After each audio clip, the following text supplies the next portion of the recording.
काय काय समस्या आहेत? तू आता करंट तुझ्या प्रभागामध्ये काय काय आता समस्या आहेत? बघायला गेलं तर माझ्या प्रभागामध्ये आपण जिथे राहतो, जे हे छोट्या वसाहती आहेत, बरोबर तू मिलिंद नगर म्हण, राहुल नगर म्हण, बरोबर बरोबर यांच्यामध्ये मी गेली ना जेव्हा हो. बघायला, खूप मोठे मोठे आहेत ते. हे पसरलेले आहेत. पसरलेलं आहे, खूप जास्त पसरलंय ते. पण जेव्हा तिथे मी मध्ये गेली ना, लिटरली लोकांच्या अशा चाळी आहेत तिथे मध्ये, आणि तिथून आतनं गटारी वाहत आहे लिटरली. 2021 मध्ये यांची पंचवार्षिक संपली नगरसेवकांची. 2021 नंतर मला नाही वाटत तिथे कोणी गेलंय ते बघायला. बरं. सगळ्या समस्या, सगळं जेवढं काय आहे, मला वाटतं नगरसेवकांवर सोडून दिलेलं आहे.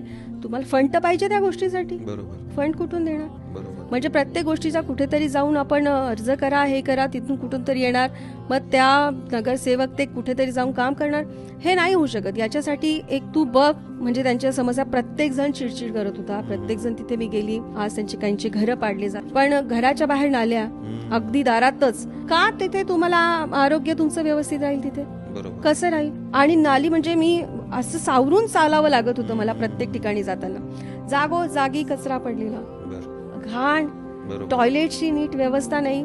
लिटरली आपण जिथून चालू शकत नाही अशा ठिकाणी लोक राहतायत. इतकी घाण अवस्था, इतकी घाण व्यवस्था पण आहे तिथे. मग या समस्या सोडवायच्या कोणी?